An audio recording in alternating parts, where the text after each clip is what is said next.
Once again, you already know what it is, and you already know where you have reached the number one collaborative professional wrestling podcast anywhere in the world. I am thrilled and honored, quite frankly, to be virtually sitting next to my good friend and tag team partner, Conrad Cushman.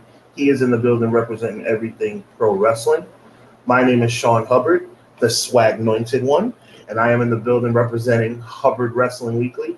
And collaboratively and together, we are Clash of the Podcast, coming to you for the 99th consecutive week in a row. Through pandemics, through rainstorms, through snowstorms, through heat waves, through Christmas, through New Year's, through holidays, through birthdays, through children's parties, through family functions. 99 weeks in a row, and we're so thrilled to have you guys with us. We have a jam-packed show for you guys tonight. I'll give you a little bit of a spoiler. I am thrilled with what I saw from TNA over the weekend. I'm excited to see what's going to happen tonight on Raw. What's going to happen with Austin Theory? Is he still the guy? A lot of things to talk about. All that and more on the 99th edition of Clash of the Podcast. So, Conrad, my friend, drop that thing.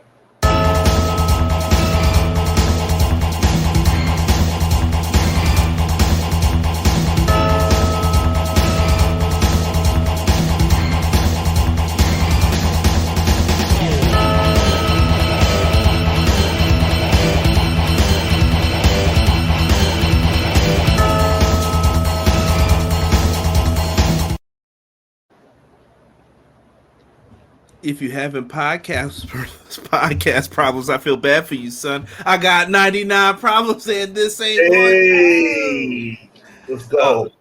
Yo, I actually had a different song planned up for the Instagram story. It was definitely going to be, I think I was going to do Party Like It's 1999, but I was like, nah, this fits so much better. Jay-Z, man. It does. 99 problems. As usual, the choice was correct, my friend. So I like to hear. So I like to see. I hope everybody's in the chat. Listen, if you guys could do us a favor, go on Sean's social media, my social media. Give it a good old retweet if you see it. Let's get some more people up in here, man. We lost our Twitter privileges because I'm not giving Elon Musk $10 to have him post videos. I'm just not doing that. Absolutely not.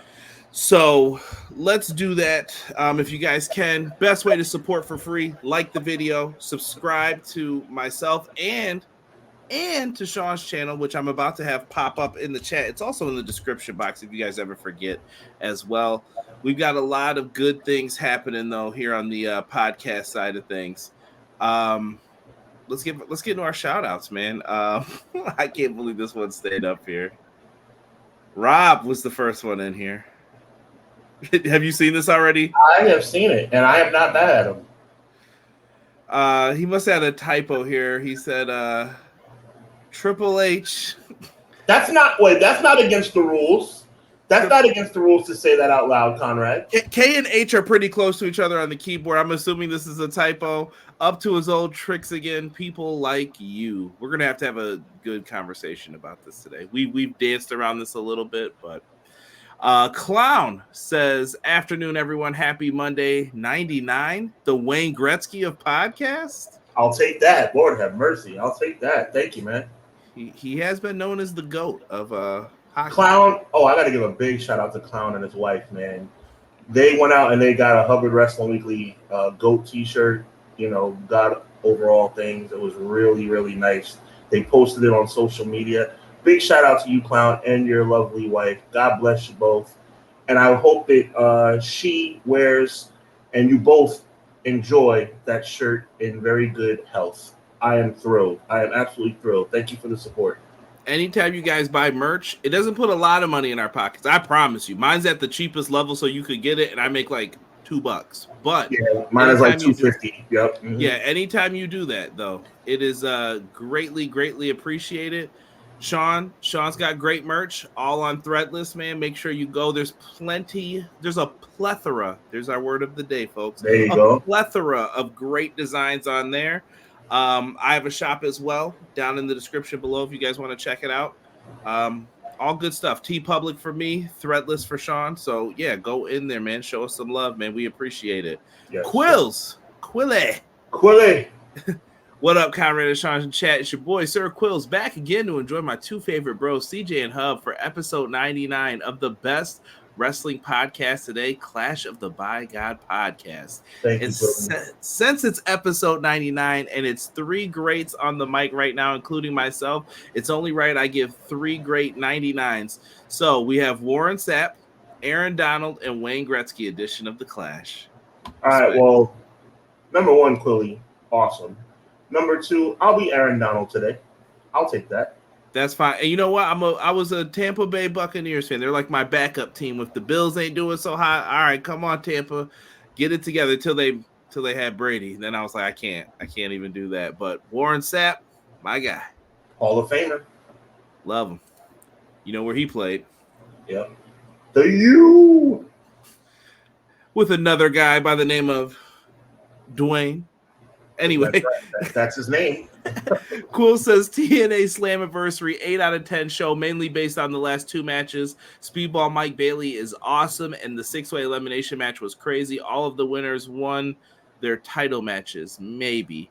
Quilly, we are on the same page, but I would even take it a step further, man. That show blew me away. Listen. We're going to get into that in the opener, I believe. Yeah. Congrats to Jordan Grace, PCO. We're going to get into all this, Quilly. I promise you. And yeah, we're going to talk about that main event. Hold those thoughts that you have there. Clown said congratulations to Jinder. Yes, Jinder Mahal showed up in GCW. I don't know what his new name is, but you know, there was a mistake about that. Everybody thought people could keep their names from WWE. Oh, no, that was a mistake. Not everyone. He's the Maharaja. Never been a fan of Jinder, but I did see his interview with Chris Van Vliet, and I like him a little bit more. He's not bad. He never was bad. He was put in a bad spot. Yeah, you were trying to give someone something too fast. And I've always said that, like, that it doesn't feel right sometimes when you try to rush through it. That being said, he is a former WWE champion, and some people are not. That is true. Speaking of Vinnies who make decisions. The only Vinny we like. Happy Monday and God bless y'all. Should I pull the trigger on buying tickets to SummerSlam?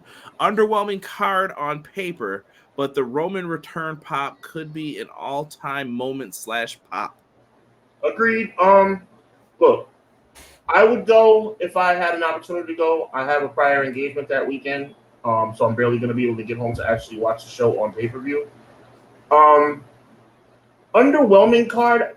Vinny, it's not horrible. It maybe SummerSlam being the second biggest pay-per-view of the year. Maybe they could be doing a little bit better. Jey Uso's not on the card. I don't know what's going on. But if I had a vote, bro, go enjoy yourself. You know what? You're a wrestling fan. I can never tell someone not to go. If you're leaning, I'm always going to lean towards go. Mm-hmm. Go get yourself a ticket and go. I know it's not O2, you know what I mean, but and that's up there with the GOAT SummerSlams to me. Just don't let anybody say you people, you know. Doug, teach him how to Dougie. 99 Mondays. Here's the 99 more. I've definitely come. Dougie, I'm pissed, so I can't do the Dougie today. But I got love for you, bro. I felt more like it was the 99 bottles of beer on the wall. 99 bottles of beer. You take one down and I'm trying to cheer you up, Sean. Come on. Cheer me up, man. Come on, bro. Like, when I say what I think, everybody says, Sean, calm down. And it's usually in good hearts. Like, Sean, go calm down. Everything's going to be okay. You know something? Wake up, people. When a leopard has spots, believe the spots he has. When a person shows you who they are, believe them.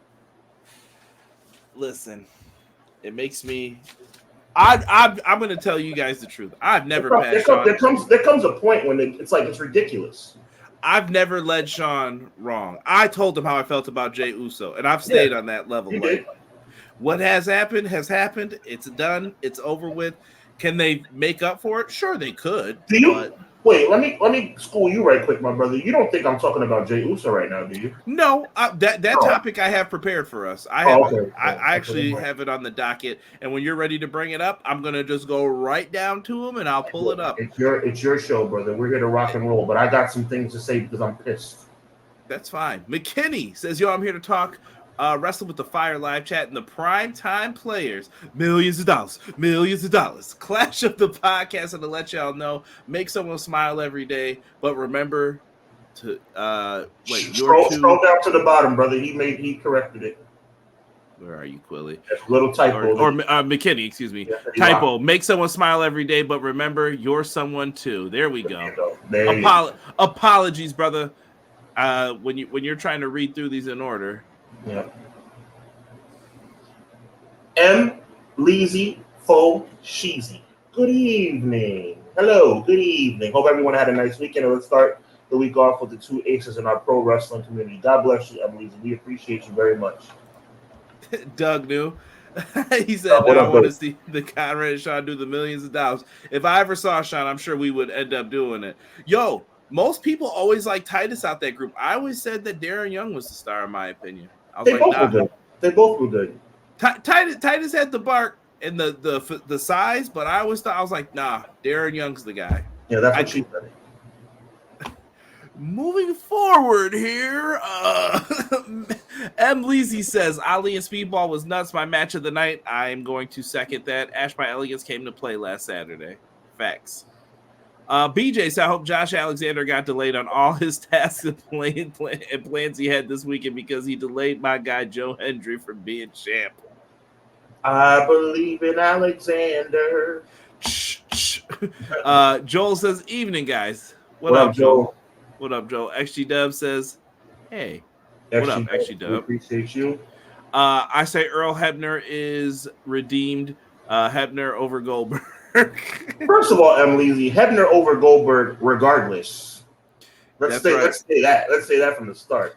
I have a really funny Earl Hebner story. I cannot tell it probably until years down the road, but I have a great Earl Hebner story one day to tell you guys. Just always remind me about it. If I remember it, I'll tell you. Sean, I can tell you off air, but I can't say it out here yet. Sounds good. Deanna said, I'm not here. Yes, you are. I see you. Christopher Leclerc, speedy recovery to Sky Blue, who suffered a broken ankle against Hikaru Shida Saturday on Collision. You know, I still have not went back and watched all of Collision. I had it on in the background, and I saw pieces of it, but I have not watched the full episode yet. Yes, so thank you, Chris. Appreciate you joining us. BJ says, a plethora of good people here right now. That's right. Raj Desi looks like is the name. I hope I'm saying that correctly. There we go. Everyone was correcting me. Hologram, really? Now hold on, player. We ain't making fun of hologram when we got Axiom running around with his little pew pew pew pew. There you go. It's the same thing. Take it easy. I like them both. Relax. Raj, y'all trying to hinder Brown Sugar? Yeah. All right now, E. Hinder gender. That's a nice little play on that.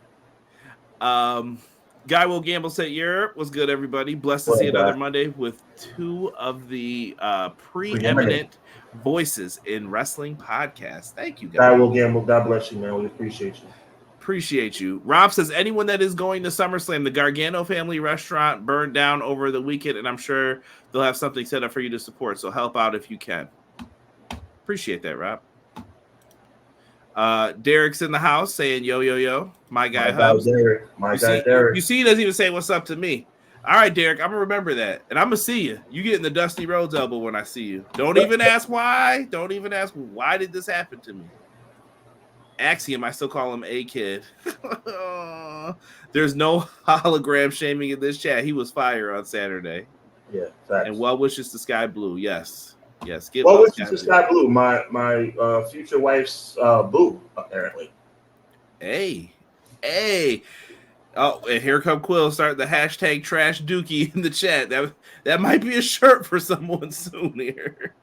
Slammiversary happened though on Saturday. live on pay-per-view. TNA had to show out a little bit here, and I thought that they did. They gave people a lot to remember.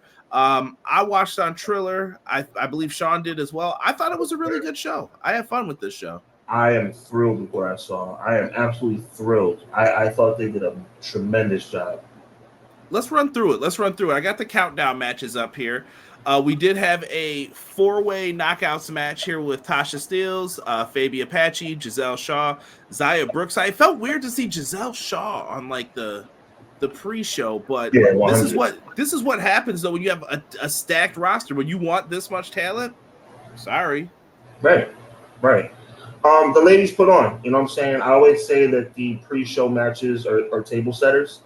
And they put on, you know what I'm saying? And I'm glad it was a fatal 4-way because that allows more people to be entered into the match. But they all had their spots, they all had their moments. That's what it's all about, man. Yeah, I thought that this was a fun matchup, and I'm not gonna lie, I thought that they put over the right person here with Tasha Steelz, I believe, getting the big dub. So. No complaints from me in this department for that matchup. Following that, we had a match with Kushida. One of Sean's favorites here. No bubble jacket this time, though. Kushida has changed it up.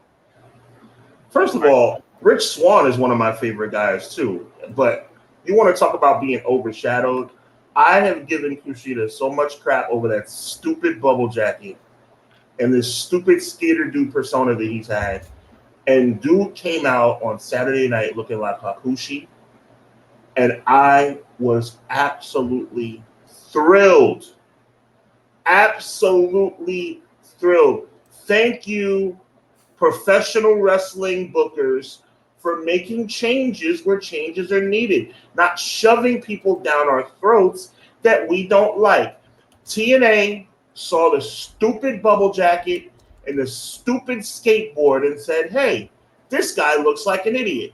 Let's make changes and make things better. And that's exactly what he did. I am all of a sudden Kushida's #1 fan. I'm with you. Like, that was a nice change. I was more interested in seeing where this was going. I'm glad that we got the Rich Homie Swan on the card. But, but I was really interested in seeing where this Gresham octopus tail was going. I don't know what stopped him from being there. I don't know if it ever came out, what did. But Rich Swan ended up having to tap out to the hoverboard lock. And, yeah, that was it. Let's change the name of that, by the way, too. You know, some things you gotta pay a little tribute to the past, but I think Kushida's willing to try something different because Sean, what else is left for him to do in New Japan? He's done everything over there that he could do, unless he's gonna step up and be a heavyweight. But what do you want this dude to do? Like, sit and there? By the way, a pretty big house that they filled up last week. 4,000. Yes, I'm very excited about that. Yeah, I hope you all stick around, even if stuff ends. Stick around. I'd like to see it. And shout out to PCO for that house too. I heard PCO was selling tickets himself. Nice. We had this on the countdown as well. TNA Knockouts World Tag Team Championship match. Throughout this, after this match, all I thought about was me and Sean's predictions. And at some points I was like, man, Sean got me. And at other points I was like, I got him there. And then I was like, man, we were both wrong. And so that happens in a lot of these. Essentially. Masha Slamovich and Alicia Edwards retained. Bro, yeah. I couldn't believe it. So you called that one. You got me there. Yeah, I thought the champs would hold on to the belts. It was a hard-fought contest, and I love the fact that it wasn't predictable. They didn't fully go the way I wanted it to, but it was weird. Here, speaking of weird, how did we get Eric Young and Hammerstone on the pre-show? Eric Young came out in some Montreal Canadiens inspired gear. Hammerstone looks like $1 million. And he's on the pre-show, and Eric Young beat him. I'm not upset with it because of Eric Young's stature, but it felt like an odd business decision. I don't know. Something just felt off. It's Canada. It's Canada. That's what I break it down. I mean, let's not sleep on Eric Young, right? A legend in TNA, but it's Canada. It's Canada. Yeah, I don't know, man. Just very weird. Matt Lopez says, I don't get why for half the show they didn't light up the sold-out arena. I'm lighting it up like Christmas if I had a sold-out arena of 4,000 people if I'm TNA. I don't understand it. Maybe they don't have lights. I don't know. I thought he was supposed to be Marty McFly, but I like the new look. But let's change up some moves. Okay. Marty McFly was a skater dude, though. He was. Yeah. But I agree. Yeah. The Microsoft blackout that affected the flights. There we go. So Gresham he was a victim of that. Flights delayed and made talent miss. Grace was tweeting about surprises, not being able to make it. Also that her husband missed because of that. John G in the house was good. John G. John Jizzle. 4,000 fans and they shot it in the dark like no one was there at the show. Show the crowd, let everyone know TNA is coming. That bothered me too because it gave the impression that they were hiding something when they really should have been proud about what they accomplished. You ain't wrong there, especially if you're skeptical of what they've been doing. Yeah. Women's champions retain the men's championship. Yep. From what I understand, TNA still did TNA things. Sheeta was advertised there for the meet and greet, and people knew he was there. And then when you got to your seat, there was a invitation to PCO SDL's wedding Sunday. Oh, I did not know they botched that. That's okay. Hammerstone looks like a Hammerstone. Also, heads up, just so people don't place the wrong blame. A company called CrowdStrike is the reason all things went wonky. Microsoft just uses them heavily and runs most of the world's computers. James from the Pro Wrestler Shoot, what up? What up, man? What's going on? Pro Wrestler Shoot's got content. I'm putting up the link to their stuff as we speak. John G, welcome, brother. Welcome. Doing good, man. Me and Sean feeling good. I should let Sean speak for himself. Well, I'm feeling great. I'm tired, but I'm feeling great. Just came from the gym, feeling good. Let's talk about Matt Hardy versus JDC, now known as Johnny Dango Curtis, if you guys are wondering what that stands for. This was a weird opener. I don't know.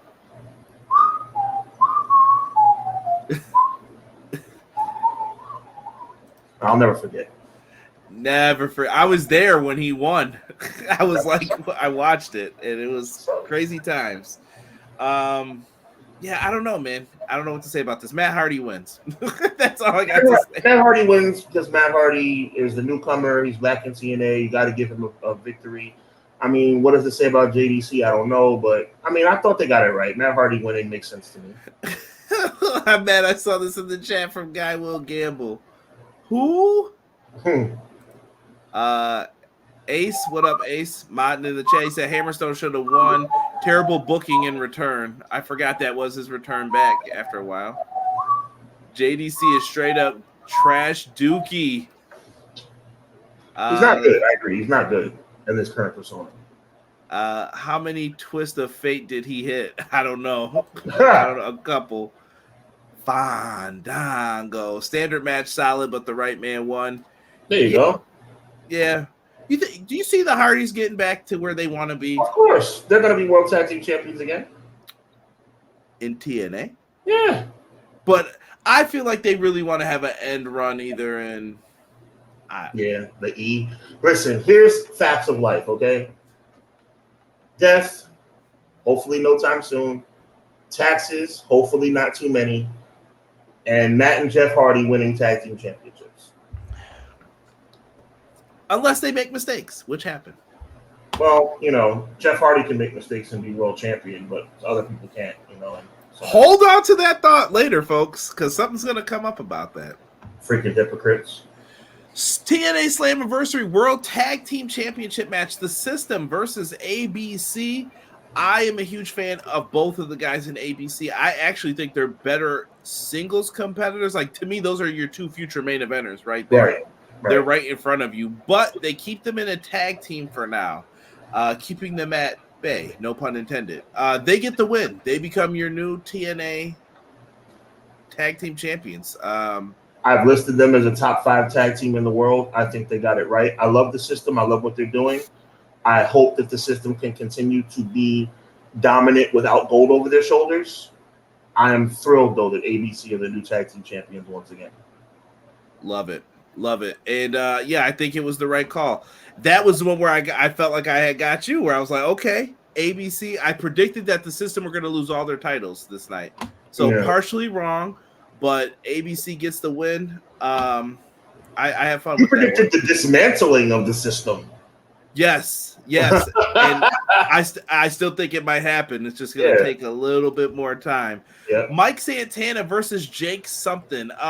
You being from New York City, I wanted to know, how do you feel about Mike Santana? I know he's over there a lot. He's in Hog, but how do you feel about Mike Santana's singles run thus far? Is he doing the right things? Is he kind of like, I thought he'd be in a better spot than this, but he's getting there. It's tough. I can't see him, sometimes easily without his tag team partner being by his side. But I think he's representing himself well. It's just hard to escape that shadow of a massive tag team. You have to be a special guy to kind of be in a Hall of Fame worthy tag team, borderline Hall of Fame worthy tag team, and then branch off. Especially with the way he branched off. Like, he's coming back from injury. He was still a tag team wrestler upon his unfortunate injury. He's a year and a half off, comes back, and now he's a singles guy. Look, he's a talented in-ring performer. Do I think he'll have as much success as a singles wrestler as he did as a tag team wrestler? No shade, I have my doubts. And that's a fair assessment to have. I think he's still trying to find the footing of what works, what doesn't work. And Jake something, I feel like, is in a similar position. I feel like maybe changing something up. I don't know. Maybe it's the name, something. You know what I mean? It's possible. Look, every there's middle ground on anything, right? I love these type of analogies because I think they make a lot of. Everybody's not Shawn Michaels and everybody's not Marty Jannetty. Just because you're in a tag team and one guy becomes a star and one guy doesn't, it doesn't mean that everybody's going to have a Marty Jannetty in a tag team and everybody's going to have a Shawn Michaels in a tag team. Sometimes it really is just Earthquake and Typhoon. Sometimes it really is just Luke and Butch. Sometimes they are two equal guys that need each other to be better. Is that Santana and Ortiz? Maybe.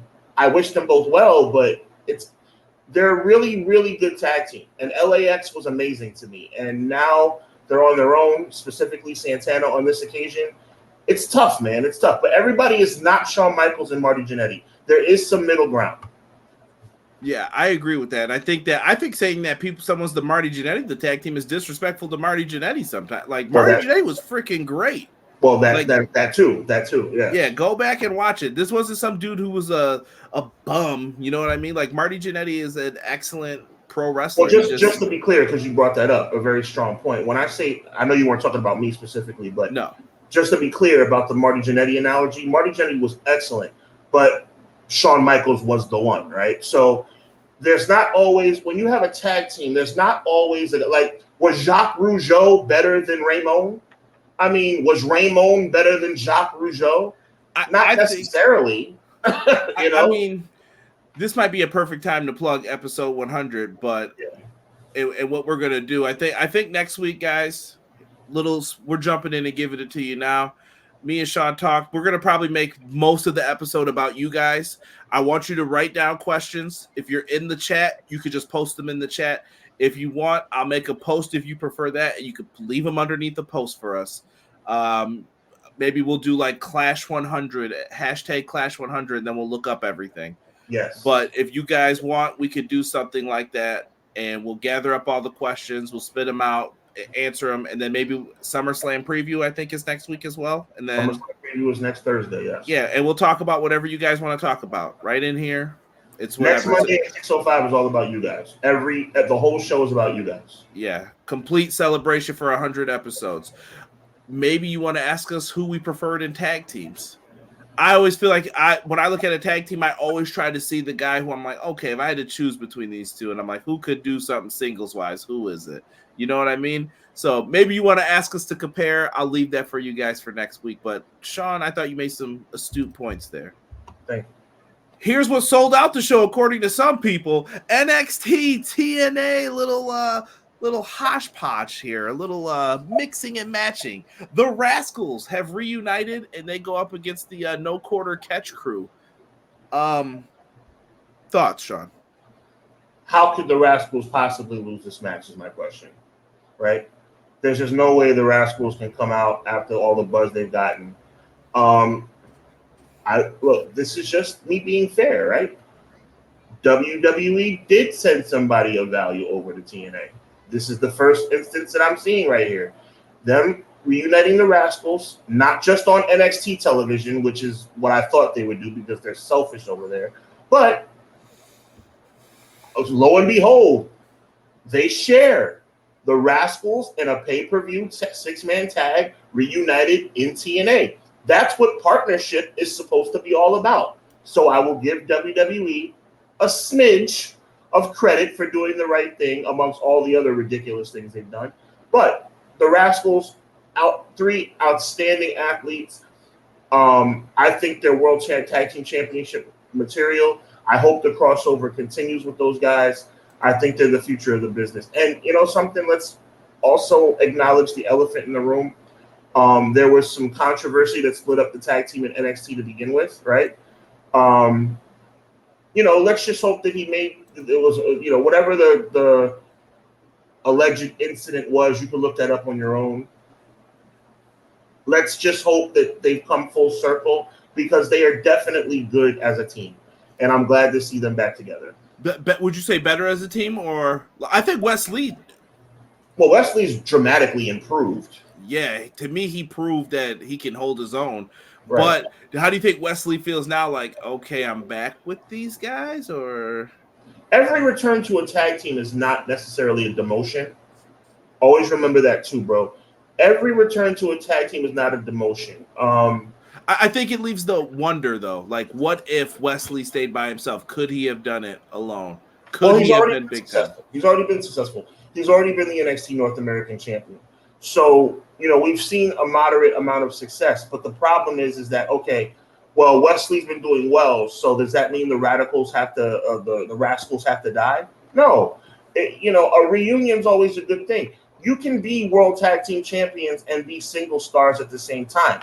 I mean, look, what if you had a team like, I don't know, the Usos, who are the greatest tag team of all time? And maybe there was a guy on the team that was a breakout star, that's a superstar, that could be a world champion all by himself. Does that mean that when they're at the height of their popularity last summer in Madison Square Garden, when I was actually in the building to see it, does that mean you have to break up the team because one guy's going to break off and be a star? No, you can keep them together and still have them be successful as individuals. What a crazy concept. All right, I'm calm now. My point is... hypothetical. My point is, the Rascals are very talented individually and collectively, and I'd like to see more of both. And I'm glad they got the win in this match. I thought they did. I felt bad for the brother Tavion Heights had to take the pin. He is going to be in the N1, which is the G1 for Noah. He is one of the competitors entered in over there. But Regal's son is very, very impressive. And I think that he's going to be very solid in the ring. I don't know if this guy's future world champion material. Maybe, maybe not. Who knows? But I think that he's got a good, solid base around him, and I love his work. And I'm with McKinney. Excellent match. I really, really enjoyed this. My mistaken fumble of words and calling the Rascals the Radicals brings back a No, because I was going to definitely do the theme song right away. It brings back a fun memory for me, one of The Rock's greatest promos. You guys get a chance to look it up. He said, The Rock's it was a 5-on-2 or 6-on-2 match between DX and the Radicals against The Rock and Cactus Jack. And Cactus Jack took on the 5-on-1 challenge real quick, and The Rock stepped in. Even though The Rock hates Mick Foley, but we all know he really loves Mick Foley, he comes in and says, Kevin Kelly, it's going to be 5-on-2. So DX, The Rock has been kicking your butts for years. And on to the Radicals, on to the guy who shall remain nameless, on to Guerrero, on to Malenko, Malenko, right? On to Saturn, on to Pluto, on to Neptune, on to Uranus. Oh, it doesn't matter what your names are. That was, oh my God, the best times of our lives, kids. Oh man, and he got Perry Saturn pretty good with the eye one too. Yeah. He's got one eye that goes this way, but he's not going to see the hand coming from this way. I was like, right. Yo, The Rock was a bit, but you know what? Big shout out to the Final Boss, man. The Final Boss has been pretty good as well. Man, really good. I'm glad to see a lot of people are enjoying it. Quilly put up 7.5 out of 10 for the match. It was okay, but picked up late in the end. But most importantly, the right team won. McKinney says, hopefully the Rascals reunion lights a new fire under Wesley to go after the North American title again with a new energy and mindset. Man, I don't know. I'm digging Obafemi too. Yeah. I'm digging them. The Rascals, I love them. Yes, and the Radicals, man, that was a good squad back in the day. We had a street fight for the digital media and the International Heavyweight Championship of I believe from Montreal. AJ Francis and the Rich Homie Swan versus PCO. This match was crazy. They added some people in from Fourth Rope. Fourth Rope just signed a wrestler. If you're not familiar with West Side Gun, he's a rapper. That song was plastered the day of all over this show, this event. And he sent some people out there with AJ Francis to back it up. AJ Francis, to me, deserves a lot of praise for his work in TNA, in GCW, and on the Indies. I think he's found where he belongs. Like his he niche. fits. Yeah, he fits into this so much better, and I thought his performance here was great. And PCO, the man got power bombed on 2 chairs and got up like it was nothing. The dude is crazy. He is. Look, I got to be honest with you. This was a matchup of 2 guys that I really like. I am such a big fan of PCO. Him winning the ROH World Championship about 1.5 years, 2 years ago was one of the greatest things I ever saw. And with AJ Francis, I just love a comeback story. I love a guy that comes back from being in the doldrums. I mean, we talked about this last week with the preview. You know, him not being able to clear the top rope, Michael Cole making fun of him, which, by the way, I know that's not, Michael Cole making that decision. That's a writer decision. A little inappropriate to me to make fun of somebody like that. Because to me, what was the payoff? I'm not going to go too deep into it, but I'll ask you a quick question, Conrad. What was the payoff of, at that time, Top Dollar being made fun of by Michael Cole? There was never a promo where Top Dollar was able to talk trash back to Michael Cole. I don't know if they had plans. Top Dollar had a lot of creative, like, storyline pitched ideas. I actually heard one with Bray Wyatt that I thought was pretty cool. You guys can Google that or look it up when you have time. So maybe they were trying to work something out and then it got like axed. Like, I don't do that. But I'll take the Conrad Cushman approach and I'll give them the benefit of the doubt. But at the end of the day, I'll say this: AJ Francis has found his niche in TNA. And I was so torn about this match because I'm a huge fan of both. I love a comeback story, and AJ Francis has really done well by coming back from what was a really unfortunate time in WWE. Yeah, and I just he feels so much better here. And there's nothing wrong with saying that. Like, I tell people this all the time. There are people, when they go to different companies, they just feel better there. Listen, you could love GCW, right? Gage, one of the best examples of this. Nick Gage, you love him, right? I saw him in AEW. It was cool, but he was a little tamer.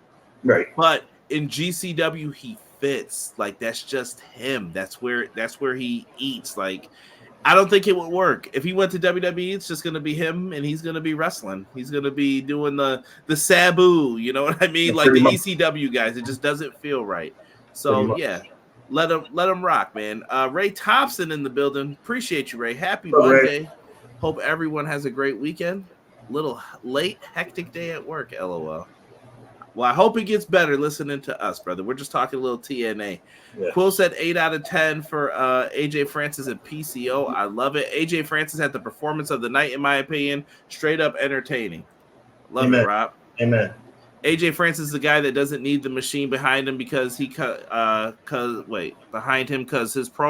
are himself with his music and his social media presence. He's a star in TNA. I agree.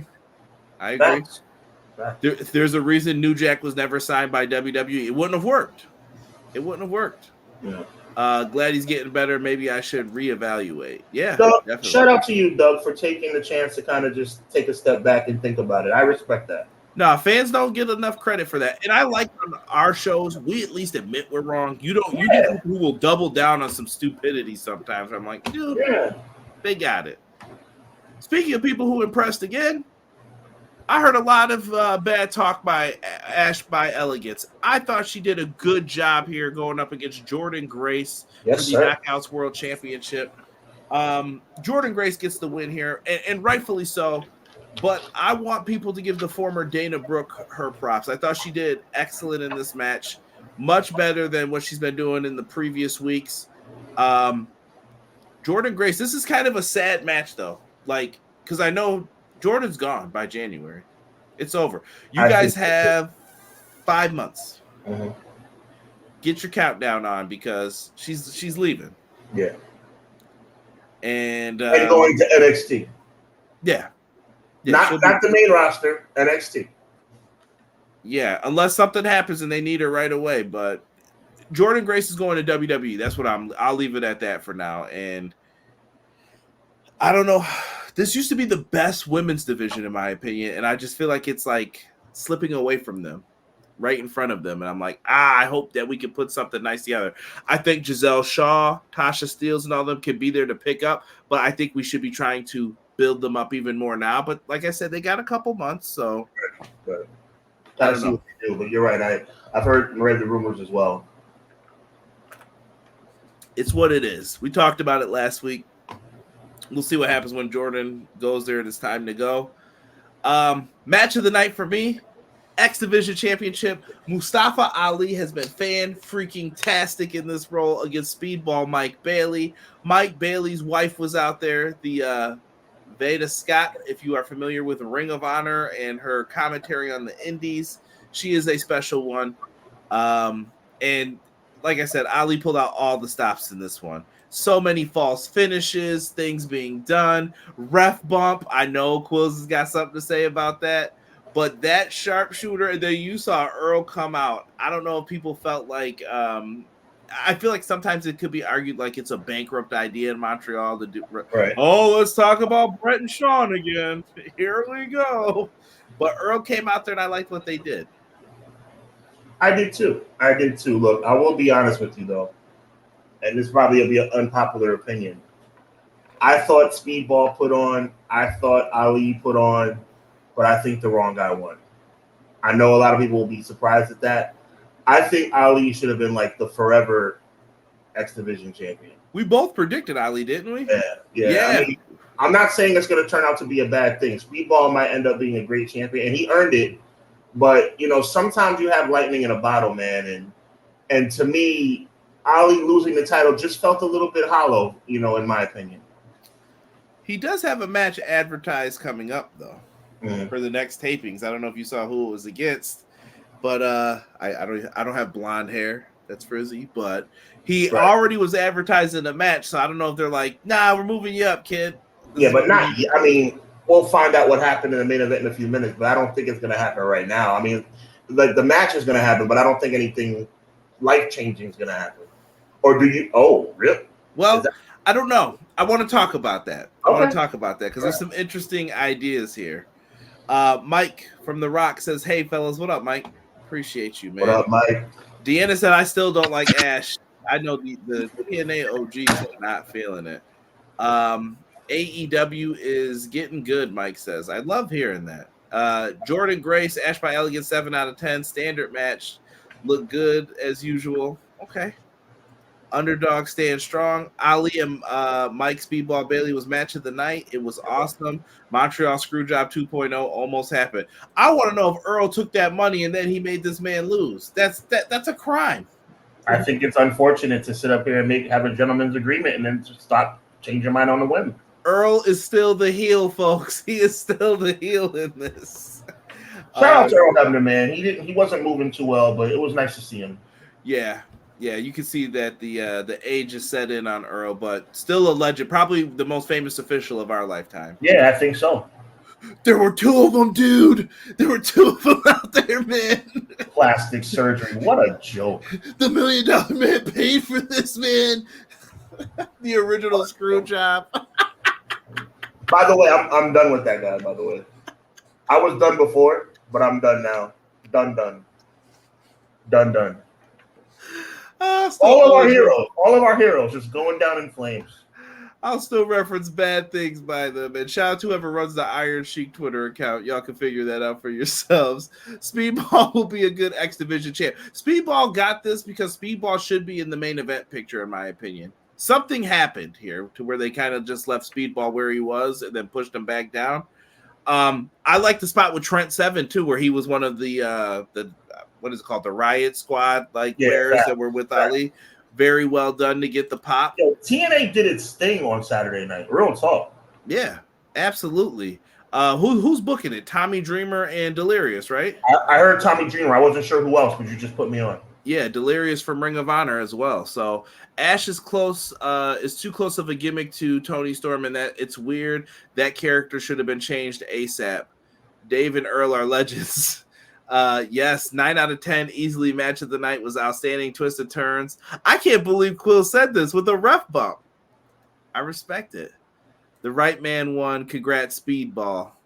T-Ferg, what's good? He said, what up, fellas? TNA should get a new TV deal. WWE dropped the ball with Ali, and AEW dropped the ball with Santana. Both could be main eventers.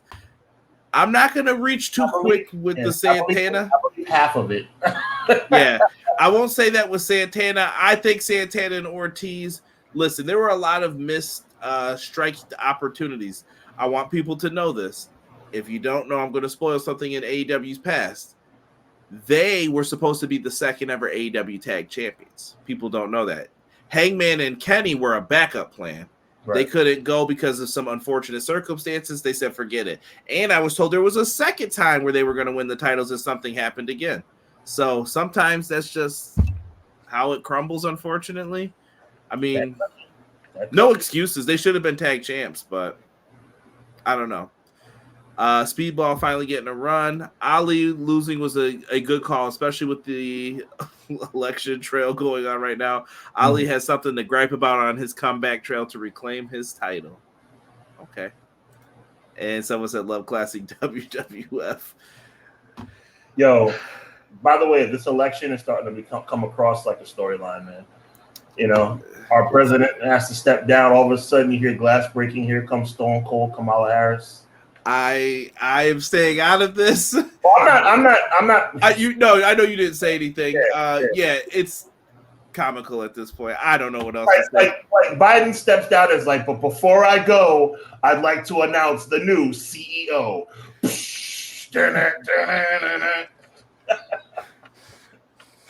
This Sunday at King of the Ring, son. You can bet your bottom dollar. Exactly. I'm going to have a couple of Steve Weisers in me, and I'm going to stomp you out. Did you think I was just going to step down without appointing my replacement? What? Did you think that I was just going to walk away? What? Oh, no. Oh, hell no. I need a double cheeseburger. All of a sudden out of nowhere, if you smell what Kamala is cooking. Oh my goodness. Folks, just for the official record, so no one says anything bad about us. This is being said online, yes. Vote for who you're going to vote for. Yes. Get out there and smack down your vote. All right. I know who I'm going to vote for, but I am not saying it on the air because we don't do politics here. I'm just saying that was a pretty sweet. By the way, get well soon, Joe Biden, but because I heard he had COVID. But on a serious note, for him to step down and then appoint his replacement on the way out, it was kind of pro wrestling-ish. Almost like when Cody stepped aside for Dewey. Come on now. Oh my! So we're saying that Biden's going to come back and say, "Not so fast, my friend." All of a sudden, Biden's going to reconsider and come back. Why did he win the Rumble? Like, what is going? Yo, guys, we're going off the rails. I love it.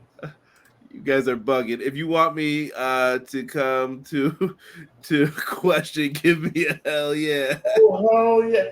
Like I said, listen, just when the announcement, when she comes out, yo, I will say this.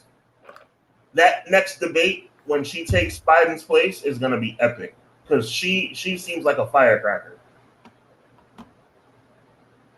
No comment. I do have a comment for you after this, though. What? Look, me saying I like Kamala Harris. I think she is a firecracker.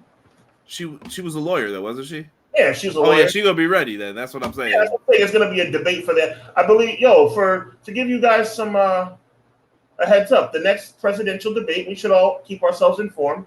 September 10th, 2024. There you go. Slammiversary world title 6-way elimination match. I like that they added elimination on here, but what did you think of this? I watched this with Robin. We felt weird. Like, I don't know. I liked it, but I didn't like it. I don't know how to describe this. You know who I said was going to win. Like, I thought he should have retained. I did not predict the demise of the system like you did. But it turns out you were pretty much 90% there. Look, first of all, Alexander's heel turn was kind of cool. But to me, that's the only thing TNA lacks. Like, if you're going to have somebody turn heel, turn them heel. Like, technically, what did Alexander do wrong in the match? Low blow, cheated. There was no disqualification. Right, but he cheated, I guess. No, but I'm saying, but technically, Alexander didn't do anything wrong, right? Clearly big shout out to the announce team. They made it clear that they didn't like what he did, so that signified the heel turn. Anyway, I don't mind Nick Nemeth becoming the new TNA World Champion. I think this is his chance to get his flowers. The only problem is what I said originally was I don't think that Moose losing the title was the best thing to do before Bound for Glory. So I guess Nick Nemeth is going to take the title to Bound for Glory. I don't know. It's a tough one. Yeah. I don't have a problem with it. I just need to know what's going to happen next. And we're getting there, I guess, is the best way to put it. They did have a bunch of they even did the eliminations kind of weird. I don't know. So Macklin was eliminated first by Moose in this. He flips the bird, they leave. Then Moose got eliminated by Joe Hendry. Then Hendry catches a low blow from Josh Alexander, eats the C4, and it's over. Like, he's out. Josh Alexander gets eliminated by Nick Nemeth, and then out comes Kaz, who got thrown off the stage through a table, and I'm like, what are we doing here? Right. What are we doing? And Rob, thank you for bringing it up. Oh, yeah, I heard that. You saw what he wrote in there? I saw. So, in the end, he is perfection. Dolph Ziggler has done it again. He is the world champion. I thought it was a little early for this. I predicted Joe Hendry. Sean went with Moose. And, yeah, we didn't see this coming. I thought they were going to hold off on him for a little bit. But Joe Hendry sounds like he's got a deal, and he's going to be staying there for a little bit. But even Dolph Ziggler. So it makes you wonder if he's got a torn labrum. Don't know how bad it is, but is he going to hang on for that title for long enough? Long enough, I think, is the right word. Unless you plan on making him a heel leading up to Bound for Glory. And Sean, weird ending again. So like you said, you have Josh Alexander do the low blow, but he didn't win from it. So was it a heel turn? What? Okay, he's just started working heel after. All right, I'm back in. Like, the only thing that really, to me, signified that it was a heel turn was the announcer's reaction. But then here's the other thing. All the champions came out. Where was Speedball Mike Bailey? Maybe you'd be intended to, but why did some of the champions come out, and why was his brother out there? Touche. You know what I mean? Like, they pay you the big bucks, Conrad. Good question. It just, some of it, I'm okay. Cool. I'm not gonna nitpick it apart though. I'm not saying it was trash. I'm still gonna say overall pay-per-view thoughts. Please. B plus. B plus, yeah. They did really good here. TNA should have went with Joe Hendry, in my opinion. They needed that got-like fish grease guy. Man, it seems like they're learning from their partners. You got the guy here. He's hot right now. Oh, we want the chase to be a little bit longer. Y'all got till Bound for Glory. I'm putting the time clock on you. You got till Bound for Glory to do this. Yeah. So that's how I feel. Let me see here. That move by Alexander to Hendry was plain jealousy, but I guess it's a start to a feud between the two. Yeah, they could do that. Labrum tears are no fun. Wonder if it's bad enough for surgery. It's a nagging injury. I've got one. It's acting up, and I still wouldn't want to wrestle. Yeah, it's definitely an annoyance to have any tears. I got one, I think, in my shoulder area, and it bothers me all the time. I always lift before I start lifting at the gym, and it's like, ew. It feels bad if I don't do it, and I'm like, yeah, I'm not. So now every time I warm it up, so I don't know. Joe Hendry would have won the world title and then lost to Joe Coffey on NXT. No, come on now. Come on, M. Leezy. There you go. M. Leezy just speaking truth. They can't do that. That would have been ridiculous. They would have had everyone turn on them. With his contract expiring, I doubt he was going to win the title. Hendry in NXT. So some people were saying they think he's going to become the NXT champion. Beating Ethan Page? But why? Time will tell. I don't know. Man, what up, everybody? Appreciate everybody who is in the chat. Putting some just random links in there if you guys see them from time to time. Yo, big shout out to TNA, man. Big shout out to TNA. Yeah, we still support them over here.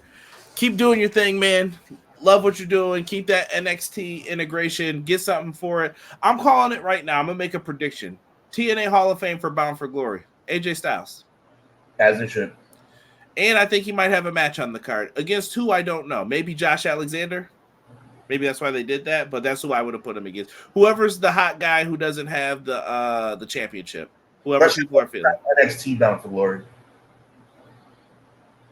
Hey. I don't think I'm just hating. I'm being real with you guys, man. I've got you'll see a press release. Bound for Glory in the NXT arena down at Full Sail University. Do you want to start? So we're going to transition here. This is a sloppy transition from me. I apologize. But do you guys want to do, or Sean, do you want to talk theory first, or do we want to talk the other stuff first? I want to talk about A-Town down. A-Town down. Back to that back. Go ahead, man. Start this off with theory for us. So I was talking to Conrad throughout the week, man. We're trying to figure out what we're going to do. And I think a really good subject to talk about is this young man right here, Austin Theory. We all know that the guy who used to run the show, this was his guy, Mr. Money in the Bank. We know the atrocity that took place from that. But, I mean, still, even through the Triple H era, this guy has had some major rub. You know, we're talking about from the old regime to the new regime. We're talking about, you know, promos with The Rock. We're talking about, obviously, interaction with Triple H. We're talking about promos and interaction with Cody Rhodes. The list goes on and on and on. Obviously, at a WrestleMania match with John Cena and won. So my question is, with this obvious impending split between A-Town Down Under, is Austin Theory still the guy? Because we know the old man wanted him to be the guy. And it seems like Triple H may still subscribe to that, no pun intended, theory.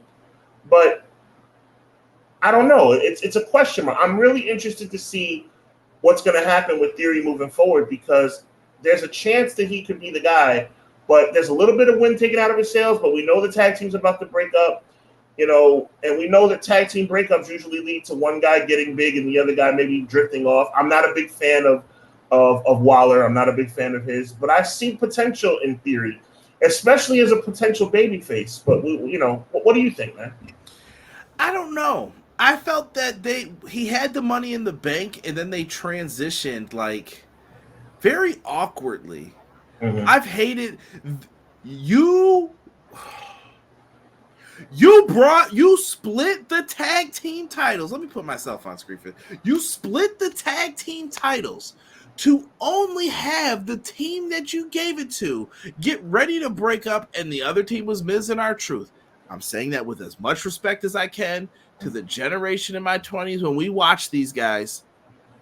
Yeah, no. So, and I meant that for like a long-term thing. Like, yeah, no, get those belts off those guys. But this team, I was like, okay, they got the better looking tag belts, in my opinion.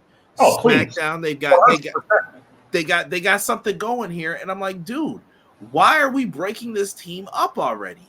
Why? What is the purpose of this? And it looks like doo-doo butter. Like, that's all I can say to it. I was very upset with this. And it looks like they're going to make Theory the babyface, like they haven't given up on him. This is the same dude you had cash in for the U.S. title. What? Well, look, I mean, again, the reason why I wanted to talk about this guy is because it seems like the rocket was strapped to his back with the old man. But it doesn't seem like that rocket has been totally diffused by, the cerebral, bootlicker. It seems to me like he still has a little bit of faith in this guy, right? So my question is, where do we go from here? The tag team is obviously going to break up. It's going to lead to a match. Is Austin Theory still going to be the guy that we thought he'd be, forced to be back in 2021, 2022? Because, I mean, you're still doing main event promos with the WWE Undisputed Champion. So it's not like he's been a forgotten man. So it's not like he's not in a situation where he can eventually be thrusted into the limelight. I think this is going to, I mean, with every tag team, there's a heel and a babyface that come from it. Obviously, Austin Theory is going to be the babyface in this equation. So are we looking at him in a main event scene going up against the Bloodline? Are we looking at him in a main event scene going up against somebody like I don't know, I'm drawing a blank here, but whoever, insert heel here. Is Austin Theory going to be that guy? Is he going to be the next strong babyface on SmackDown? I see the potential in Theory. I know I see Quills put up, no one cares about Austin Theory at point blank, period. I don't agree with that, though, because you did things that harmed him. Oh, sure. Why was he in the way? You knew how Gomez was going to feel about that. As soon as he seen it, he was like, what? Mm-hmm. This guy's the second? He's in there with Dexter Lumis and him, and this is the second guy, and Johnny Gargano's leading the crew? Nah, don't work for him. You knew that was what was going to happen. At some points, I just would be like, bro, you know this is not going to end well for them. Why are you booking it like this? And when someone sees it at his level or his people, whoever's up top, Michael Hayes or whoever, or Bruce Pritchard are going to see this, they're going to be like, he's not going for this. Right. And that was the vision. So you can't tell me like, oh, I'm not booking for Vince and all that. That's great, but you're setting this guy up for failure. So then he comes up, Vince pushes him, and then it's all what happened too fast. It's not his fault. Again, you made him look stupid by cashing in the briefcase. You put him in these big spotlight moments. So you mean to tell me you wasted 2 spotlight moments? He had the match at 38 with Pat McAfee. Then he had the match with John Cena. So what is this all amounting to? And now he's in the tag title match? But see, this is the reason why I brought this up, Conrad. Everything you just said is so on the money. And I would have said, yo, let's wrap this thing up. It's over with. But like I said, he's doing main event promos with Cody Rhodes. Yeah. That's, you're in the main event of SmackDown against Cody Rhodes. So, I don't know. Like, it seems to me like somebody who's a decision maker still believes in this kid. I see potential. I really do. But, of course, as always, it's really going to depend on, yes, the cerebral. You like that. You like that. I appreciate you calling me out on that, man. That's my main for him. Obviously, the powers that be still see some potential in this kid. I've never seen Austin Theory as a babyface. He was a moderate babyface with the way, but I'm talking about, like, imagine him having an issue with Solo Sikoa. It wouldn't bother me. I mean, we'd have to see what he does as it relates to a babyface promo, but I mean, he's a good-looking guy. He's athletic. I don't know, man. I mean, you break him up with Grayson Waller. You make that storyline make sense as far as the breakup, and then you move on. And maybe we're talking about opportunities that can put him in a position that he was maybe forced down our throats 2 years ago. Maybe this time it happens organically.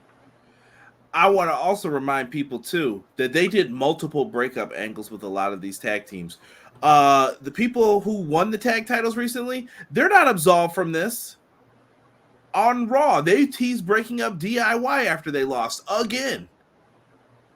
They just think you forget this stuff. No, that was teased as well. And then it never played back into the story. Just weird things sometimes happen in the tag division. By the way, they lose the tag titles. This should probably be a match on SummerSlam, I would assume. Like, hey, let's build up a big tag team match on SummerSlam with DIY versus these guys. I would predict it's going to be probably, I'm with you. I would agree that's what they should do, but they'll probably do like a pre-show. If that. If that. I just think they're making an error here with some of that. And I see some people are still agreeing. I want to know how he stayed on TV and stuff with all his allegations when others with very similar were let go. It's a good question, BJ. Didn't someone say he was absolved of everything? I can't keep up with. There were a lot of people involved in the speaking out movement. I don't know. I thought he was one of the people absolved. Maybe I'm mixing like some of the other stories up because some people's stories didn't pan out either that were accused of things. So I don't know what happened with him, honestly. But yeah, Theory got to stay on TV, maybe because he had the briefcase. And didn't Gomez have a policy of, oh, you can stay on TV if I think it makes storyline sense if you fail a drug test and stuff like that. Maybe that loops all into it. Well, he plays favorites, and so does his son-in-law. So, I think any booker does. Playing favorites runs in the family. I hope DIY should get a tag title match at SummerSlam. I don't know if they're gonna do that. If we get 7 matches, this is an extravaganza, folks. So they're gonna do. Matter of fact, I predict it right now: DIY versus whoever, tag team title match, SummerSlam, SmackDown. Yeah, maybe they'll have God involved in that or something. I don't know. I mean, there's a number one contender match coming up on Saturday, so it does look like they're setting up for something. There's a number one contender match for the tag titles coming up this Friday. Hopefully we get somewhere with this. I still got faith in Austin Theory that they're going to do something with this kid. I do too. I think the kid has potential. I really do. He's young too. That's the other thing I think people need to remember. And I think that was part of like Triple H's reasoning for like, well, he could be the second for now because he's got stuff to learn still, but he's also really good. So it'll get him a lot of in-ring time and his face shown. But we'll see. Speaking of these decisions, is it time? Is it time for Angry Sean to come out? Just take me off camera so I can take a drink because I'm not doing no promos. A drink of soda. I'm not doing no promos. Take me off camera for a second. We are going to go into solo layout here for me, and we are going to address a bunch of issues that came up here at the last minute. We're not talking about Pat McAfee's DLC pack. I saw that he was upset and thought it was rude. People saying that it was that. No, we're not talking about that yet. Get your WWE 2K DLC, though, if you're into it. We are going to get into some news. I want to be clear. I don't know if I was very clear. When I said take a drink, I meant take a drink of soda. Soda. I just am not going to drink the soda on air because it would be free promotion. Pop for those in Buffalo. Yes, Pop. Yes. Soda. I don't do alcohol, guys. But yes, let's talk, brother. All right. So Sean Ross Sapp, someone who I trust, put up Tamina isn't expected to be used on WWE TV and MVP is expected to leave the company, Fightful Select has learned. That came out earlier today.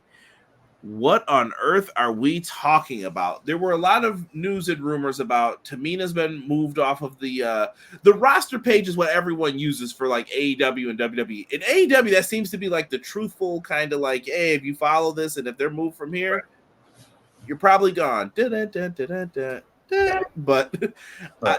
then you look at WWE, maybe true, maybe not. So I don't know if they're letting the deals run through and they're going to pay them, but let's start with Tamina first because I think and this is no disrespect, there's less to say about this. Tamina's had a good run, I think, the entire time. And I know Tamina's not everyone's favorite, wrestler in the women's division, but I thought that Tamina's been around. She's been a solid hand for them. She's always put people over. I've never heard any crazy things about Tamina in the wrestling news world. So I don't know. This comes as a surprise with her family getting pushed so heavily in storylines. Look, man. Look, here's the deal. Tamina they said expected not to be used on WWE TV. That doesn't mean she's not going to have a job. Okay, so that means that probably she will continue to have her job due to her allegiance with the bloodline, and I mean that in a literal way, not a storyline way. It is her bloodline, and I'm sure she's going to keep her job for that reason. I have nothing against Tamina. Tamina is somebody that would be endeavored if there were budget cuts or something that need to be done because she's not being utilized. But I'm sure she's going to keep her job, and rightfully so. She's been a soldier. I have no problem with Tamina keeping her job. Okay, the issue is this, man. I don't know why people are seemingly having issues and understanding my severe distaste for Paul Levesque. Okay, Paul Levesque. Do I know Paul Levesque personally? I don't. But have I done enough research, Conrad? You could back me up on this. Have I done enough research and done my homework enough to have formulated, I think, an opinion that should be respected? I do. I do. Triple H showed his true colors. I don't care who wrote Triple H's stuff. Let's give Triple H the benefit of the doubt, ladies and gentlemen. In 2003, when he stood across the ring with Booker T and said stuff about Booker T's nappy hair and Booker T's dancing and how Booker T's a joke, I don't care if whoever wrote it for him.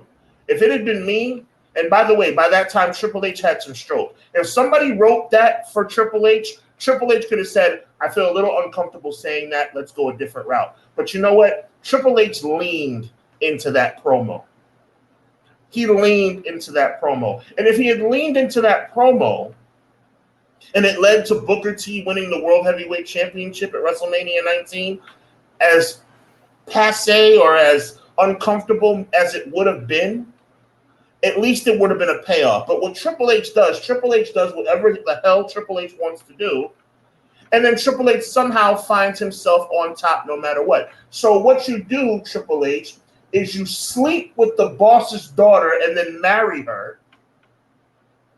And we're going to sit up here and act like there's not a huge elephant in the room that signifies that you have become the boss off the strength of your relationship with the former owner's daughter. Let's not fool ourselves, okay? Would Triple H be a 14-time world champion? Would Triple H be the freaking CCO of World Wrestling Entertainment if he wasn't married to Gomez's daughter?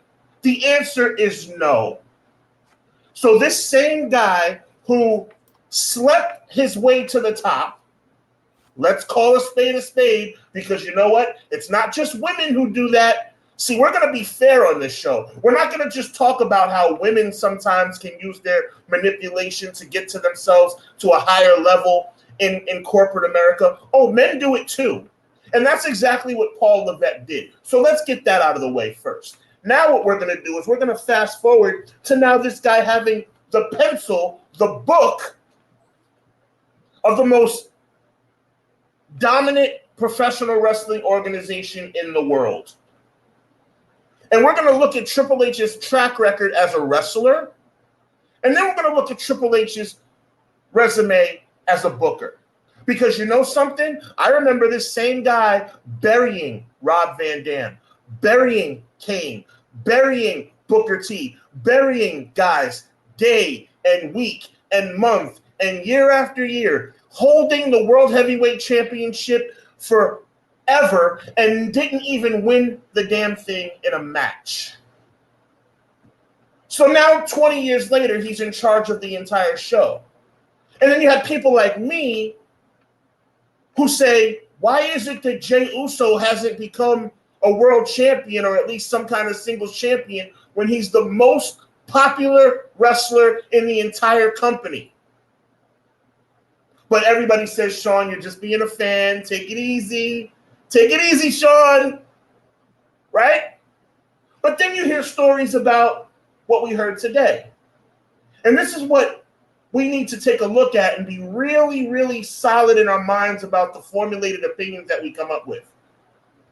Because Bobby Lashley is a once-in-a-lifetime generational talent. A once-in-a-lifetime generational talent. MVP has value on the microphone as a manager. He should be with Carmelo Hayes. I'm sorry, I'm jumping in. He should be with Carmelo Hayes. This would make sense. Why is he not with Lashley and the Street Profits then? Why is Street Profits back in the middle of the card wrestling nobodies again? Why is Bianca Belair all of a sudden losing singles matches on SmackDown? Why did we fumble the bag with Bianca Belair and Jade Cargill being what could have been the most dominant world tag team champions in women's history since, yes, I'm aging myself, the Jumping Bomb Angels? Respect. One of my favorite tags. But instead, what we're going to do is we're going to have them lose for no reason, and now let's have Bianca Belair lose on television when she's the most dominant woman in the entire company. Sean, we agree pretty much about a lot of what you said with Triple H. I don't even want to get into the click thing too and how that started it all. And then let's grow up a little bit, Conrad. You know, I appreciate you, bro, because you keep it one side. Let's grow up a little bit. Let's be real, man. Let's be real. This whole thing is so blatant. This is not even being what's the word I'm looking for? Smoke screened. He's doing it right in front of your face. Jey Uso, the most popular guy in the company. It's cool. He can be 0-7 in world title matches. No problem. We'll still use him for the promotional banner for upcoming Monday Night Raws, but we're not going to let him win anything. Cool. Okay. Bobby Lashley beat Brock Lesnar. Bobby Lashley's a former world champion. The fans are getting behind the Hurt Business. The fans are getting behind Hurt Business 2.0. But we're going to call them the Pride, which is stupid. And then we're going to have them lose insignificant matches. And then we're going to break them up without any explanation. And now Bobby Lashley and MVP are on the trading block. And another thing, Bobby Lashley, more than likely gone. MVP, more than likely gone. But Tamina is going to remain with the company. I mean, so what we're doing right now is we're picking and choosing who's going to keep their jobs. Okay. The question is simply this. What is the criteria for being let go? Because to me, it seems like everything is on a whim. It's all up to Triple H and who Triple H likes, who Triple H doesn't like. And you know what? I'm not going to address the elephant in the room of what I think it is. No, because you should be cognizant enough to come up with this on your own. There is a theme here, ladies and gentlemen. There is a theme. And the theme continues to progress. And the theme has been consistent for the past 30 years. It's just a different arena and a different situation. Stop keeping a blind eye to what's going on right in front of you. If you want to support World Wrestling Entertainment, support World Wrestling Entertainment. But don't ignore the truth when it hits you in the face. It is no coincidence that MVP and the Street Profits and Bianca Belair and MVP are not good enough to be in position. Naomi hasn't won a match in a month. May I jump in? I'm going to go even lower than this. You just put Cedric Alexander and Ashanti the Adonis, who were on SmackDown. They had vignettes that you shot all that stuff with them, right? Why are they now going to NXT? Didn't you just fire Dijak for the exact same? He's making main roster money. He's on NXT. Hey, Cedric, go down to NXT. So you can use him for the jobs and then say, well, kid, sorry, had a good time. Unfortunately, not good enough. You know what I mean? And then we're going to have to hear AEW should pick them up, blah, blah, blah. And what Sean's saying is true. Don't listen, you can support WWE, but here's what I don't want people to do. It's fine. You know, I support AEW, I support WWE, but I'm not going to let you get this free pass. This is where I'm getting angry. Stop giving this dude a free pass. Me and Sean have been saying that this stuff has been No, I want the hand.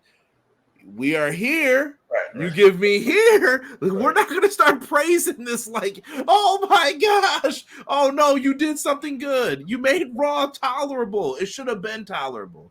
And it's still a long show. And there's still issues going on with some of this stuff. I just don't get why this is okay. And I've heard things like, well, Bianca, or here's the Mercedes doesn't deserve Charlotte money. Who's to say who gets the money? Why is Charlotte getting the money? And you've got Bianca sitting here. She's right here. She's in front of you. Didn't you guys say you wanted to make Montez a single star? Did something change? Why are we wasting years for this stuff? Make a choice if what you're going to do is what, and you don't have to break the Street Profits up to do that. Let me interject something with you, then people. Because by the way, I predict it right here and now. Charlotte Flair is going to come back at the Royal Rumble and win. Bottom line. Charlotte Flair will be the winner of the 2025 Women's Royal Rumble. Bobby Lashley.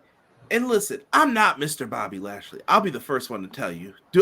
There were times where I'm like, I questioned it. But when he came back from that second run and he was with Lio Rush, I know they had them doing some foolish stuff, looking stupid.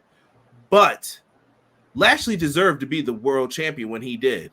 When he crushed Miz in that Hurt Lock, I was like, yes, 1,000%. When they were like, who's going to beat Drew? Lashley was the guy. I was like, yep, that's the move to make. That's what you need to do. And like I said, I'm not Mr. Bobby Lashley. If you wanted, the match that made me turn my eye to him was the match with John Cena, actually. But I digress. Bobby Lashley, the Hurt Business should have continued. Bobby Lashley had a match at WrestleMania, and I know that stuff happened with Bray. Bray got sick, but the best thing you could come up with creatively was go out there with your Andre the Giant trophy and smile. It's pathetic. It's pathetic. I would have rather not seen him on the show than to see him do that. That is bullshiggity. I don't care what anybody says. It's a slap in the face. And damn it, stop telling me that WWE gives us what we want. It's factually incorrect. They give us what we want when they feel like it. That's what they do. Guy Will Gamble just had a really great one. We don't praise fish for swimming. Facts. Stop. And I'm seeing this, guys. Conrad, everybody in the chat. Damn it, stop saying that. It's not true. It's not true. They give us what we want. No, they don't, unless it's convenient for them. BJ says that.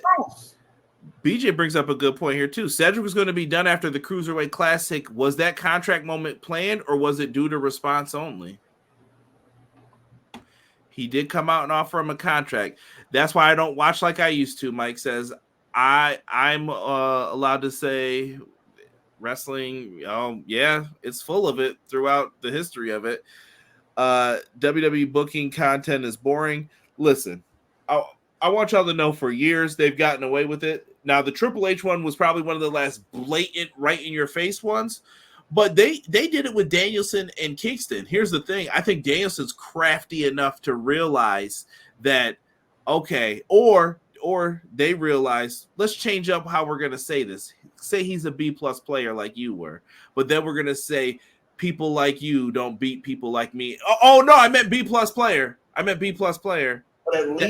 at least Daniel Bryan did business. At least Kofi won the match. Oh yeah, I think he would have said he got injured in the match if he had to not win that match because he knew the right story. You're going too far back, brother. Oh, brother Conrad Cushman, you are going way too far back if you think that we're going just to 2019. Because all that crap with Kofi and that Daniel Bryan storyline, Kofi getting screwed over by Brock Lesnar and the people who thought him losing in 9 seconds. Oh, you don't have to go back that far. Go back to last week on Monday Night Raw.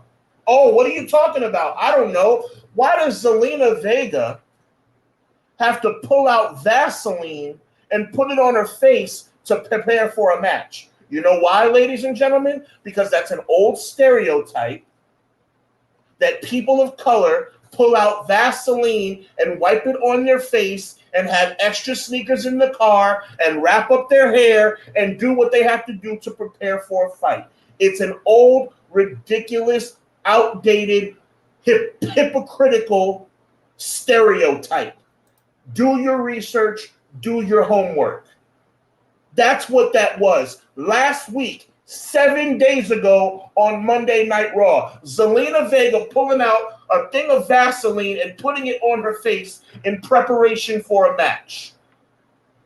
That is a stereotype, and it's disrespectful, and it's disgusting. It's disgusting. And then you wonder why I have such an issue with World Wrestling Entertainment. They are blatantly disrespecting people. They are blatantly disrespecting our fans. Yes, wow, Mike Fees, didn't even pick up on that, did you, bro? Go back and watch Monday Night Raw last week. We have the text messages to prove we were talking about this, too. Because didn't I say at first? I was like, wow, did they really just do what I think they did? Yes, And yes. you were like, yep, not surprised. And underscore PW Chronicle on Twitter is the is it a tag still? I don't know, X, whatever this is called these days. WWE made a contract offer to Bobby Lashley, but it wasn't one that immediately made him jump to sign. One source states that Lashley has strongly considered what he would be worth out on the market. Lashley is still listed on the SmackDown roster internally. Conrad, you're a businessman. Conrad, you're a businessman. You've been a boss. I've been a boss. I don't like being a boss because I don't like making sure other people do their job right, but I've been a boss. You give people low-ball contract offers in hopes that they won't sign. Yeah, or you do the ridiculous, as I call it, the Paul Heyman to TNA. Let me own half the company. No, we're not going to do that. Okay, well, I tried. He knew he wasn't going there. That was his, well, I asked. I tried my best to save it. You know what I mean? So then the fans are like, yeah, but he's still the guy. Yeah. He wasn't seriously considering it. Conrad, that I've said to you off the air, but I've never said on this show. To all the people that watch this show, we love you guys. We appreciate you. You deserve to know my truth, bro. It breaks my heart. Everybody thinks I'm an angry guy when it comes. I'm angry, but I'm more sad than anything. I'm more sad than anything. Thank you, M. Leezy, Mike Feezy, all you guys. All this stuff that kind of like, and I admit, I'm not perfect. Sometimes these things kind of slide by. Sometimes you miss it initially. But when you look back in retrospect, you say, oh, well, yeah, that's exactly what that was. Crime Time.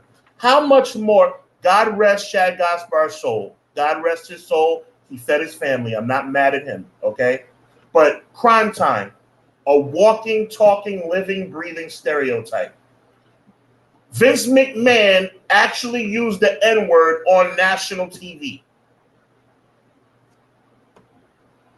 I mean, Tony Atlas, thank you, Mike Feezy, taking us back. Saba Simba. So it wasn't enough that Tony Atlas was the world's strongest man and Mr. America. We have to turn him into an African dancing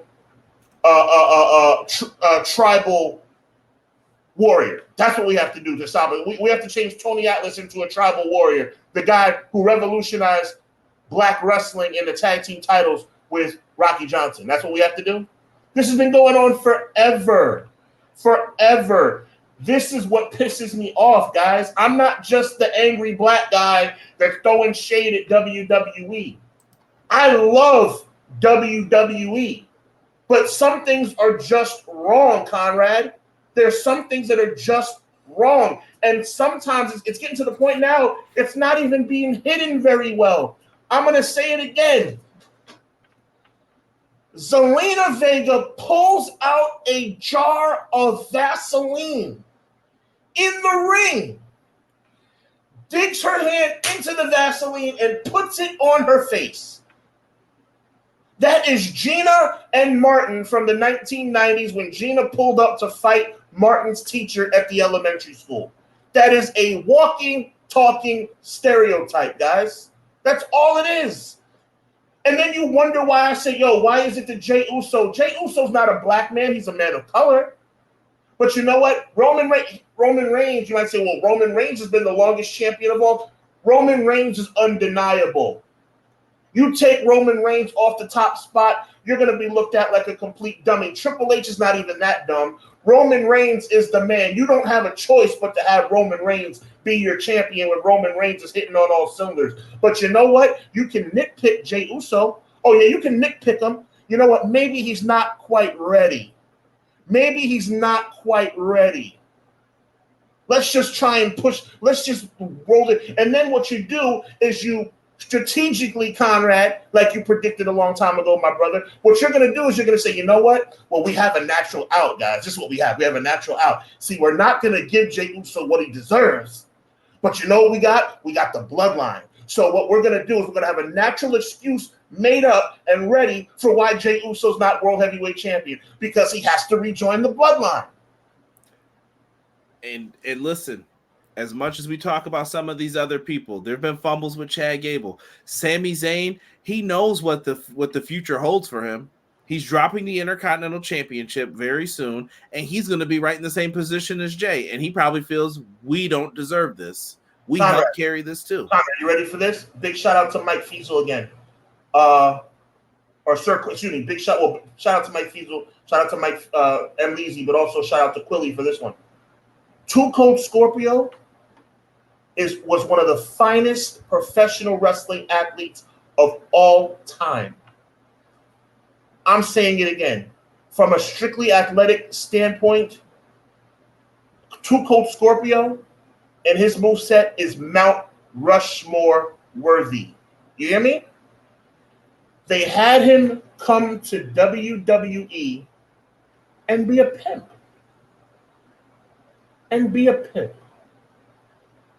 I mean, just let that wash over you, ladies and gentlemen. The man that WCW at least respected enough to be World Tag Team Champions with Marcus Alexander Bagwell. We're going to bring you in as a pimp. It's like, it's not even coy, Conrad. It's not even masked. It's blatant. It's blatant.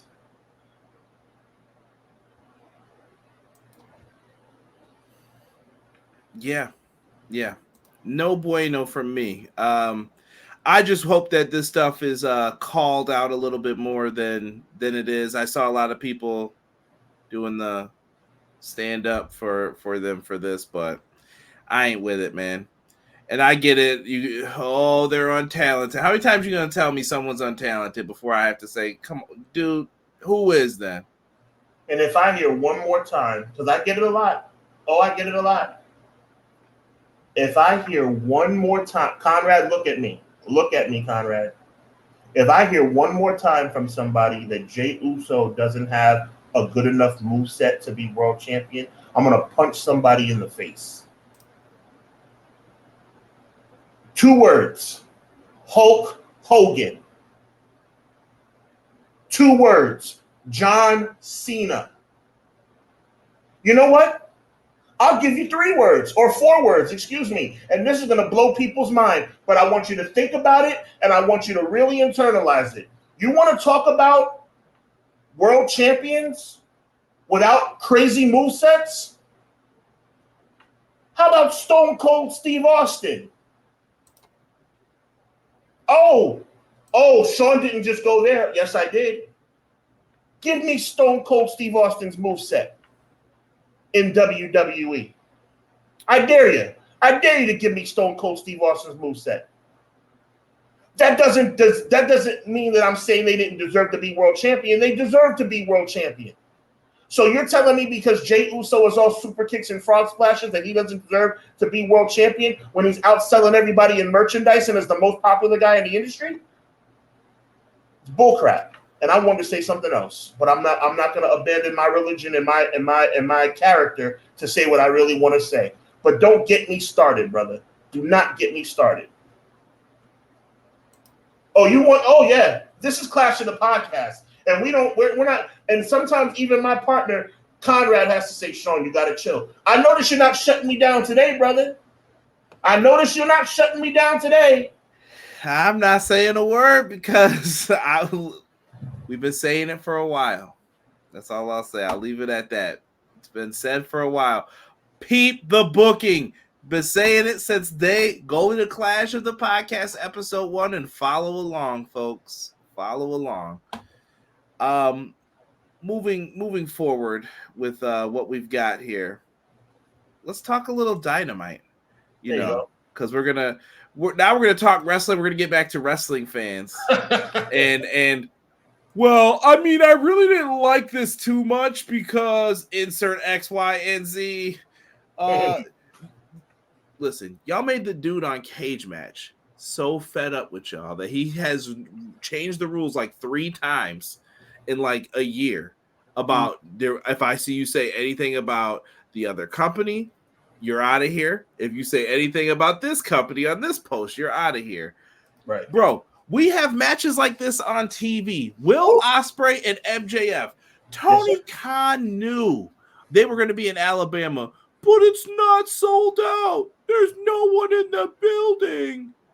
People should be showing up to the shows. I thought storytelling was the problem. They're telling stories. Sean, you feel that? You feel those goalposts moving? Oh, please. Why does this happen every time they do something? Yep. He's going for the Tiger Driver. He doesn't want to do it again. They've been telling this story. Please stop moving goalposts. Please. It's annoying. It's annoying at this point. Oh, why did they give away Swerve and Okada on TV? Right. Tony Khan's trying to get a new television deal. Hello. He does not care about nothing else. The pay-per-views are going to start. Hello, McFly. Kushida, what are you doing here? Like, what are we doing? I just don't understand it. He gives you this banger on television. Look at it. It's Dynamite 250. He's got a reason to give you something good. You should be enjoying this stuff. I heard Will Ospreay does too many flips. He doesn't sell enough for me. I get it if that's not your thing. But you got MJF in the match. Does he not sell? Does he not do anything good enough? Right. He's so good that he doesn't even do the stuff he can do. He's like, nah, I ain't doing that. And it makes him better. It makes you believe in his character. I don't know, Sean. I don't know how you felt about this match and what your takeaways were from this, but... Oh, I mean, it's a match of the year candidate, and we got to see it for free. Listen, now this, I will admit, now this is Sean coming down off of his soapbox and admitting that I'm being a little bit hypocritical. You ready? Sean Hubbard is admitting he's being a little hypocritical. I am very, very, what's the word I'm looking for? Critical of WCW's decision to put Goldberg and Hogan on free television. That was something I've been talking about that for 20 years. But you were owned by that company. Right. This is different. Tony Khan wants your money. Tony Khan was like, I am not selling this back to you. You had professional wrestling and you blew it. Never again. So let's make a deal. He always said that he will be the sole owner or he will sell it to someone. So, hey, I guess if they offer up the money, but this is different though. Well said, brother. So that being said, 20 years later, here we have a situation where you have a match that could honestly, can I say this? Honestly, could have main evented All In, for God's sake. Yeah. You know? Yeah. And they didn't just go, they went for 60 minutes. For the love of God. They went 58-58, bro. I mean, it's a match of the year candidate. What more can you say? It's a match of the year candidate. It's going to be on there alongside Speedball and Ali. It's going to be right on there. Will Ospreay, this might as well be called the Will Ospreay Award this year. This dude has delivered the match with Danielson. at Forbidden Door with Swerve. And oh, that's another name I don't want to hear nothing about anymore. Oh, Swerve's the transitional champion. He beat everyone, and Swerve had the best response to MJF after. He said, "Yeah, I did it in 23 minutes or whatever." He was like, "Good job, though." I was like, "That's how you talk your talk." Right. That was good. I was like, "Beautiful." And by the way, bro, not you, obviously. Don't you dare with a straight face tell me that AEW is not better than WWE belt to belt. Don't you dare tell me that. Don't you dare insult me and tell me that AEW is not better than WWE belt to belt. It is head and shoulders better than WWE belt to belt. It's not even close.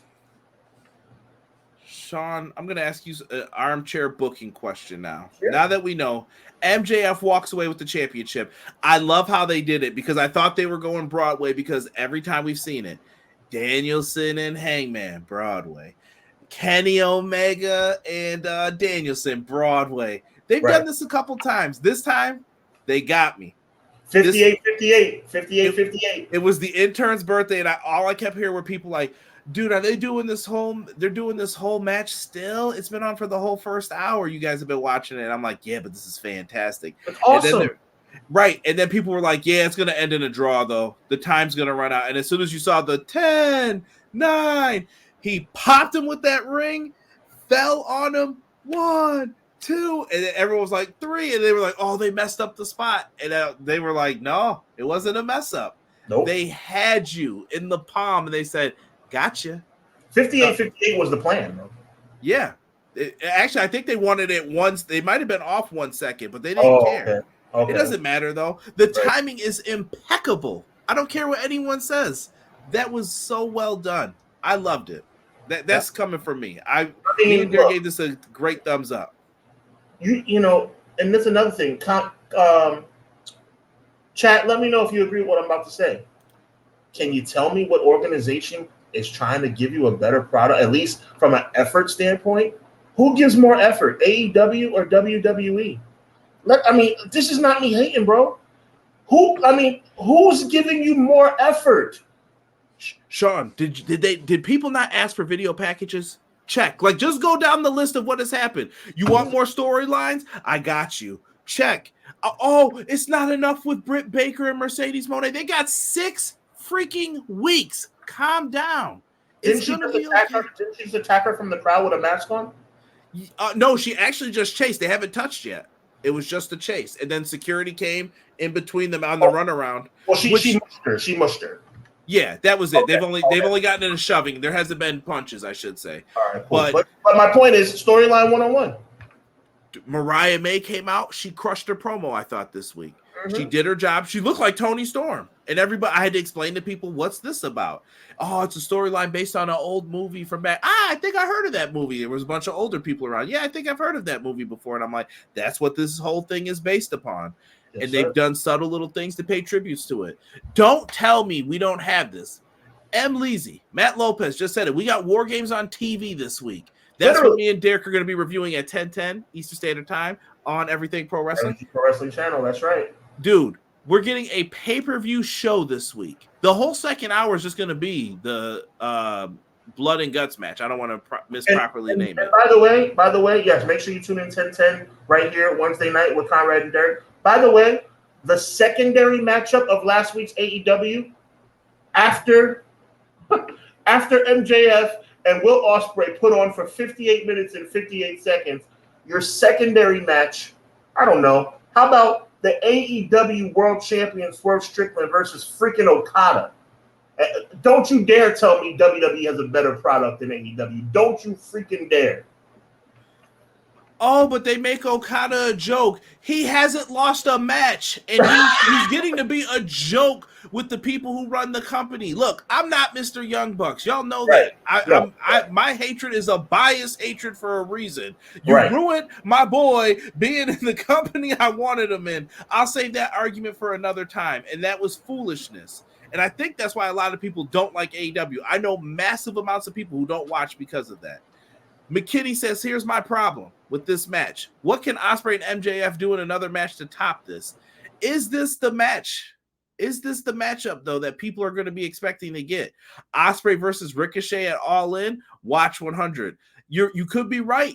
Maybe they do Garcia and MJF. Maybe this is a build to the story. I think that's the All Out match, for that show. I think All Out is going to end up having that match on it, if you ask me. I don't know. What do you think they do here? We got a mix of Pac, Ricochet, Ospreay, MJF, and Daniel Garcia, Sean. What's the play here? Well, I think Ospreay, you're talking about for All In, I think Ospreay versus Ricochet is the pretty standard what the fans would want. I think that's the blockbuster you're looking for. But, I mean, are we sure that Ricochet is going to be available by the end of August? That's what it said. Well, then, if that's the case, man, you got to lock it in. To me, Ospreay versus Ricochet in front of 90,000, in front of 85,000 is the surefire way to go. Yeah, especially if he got him if he recruited him as a wrestler, like he basically called him out. Do you disagree, or? I think they should.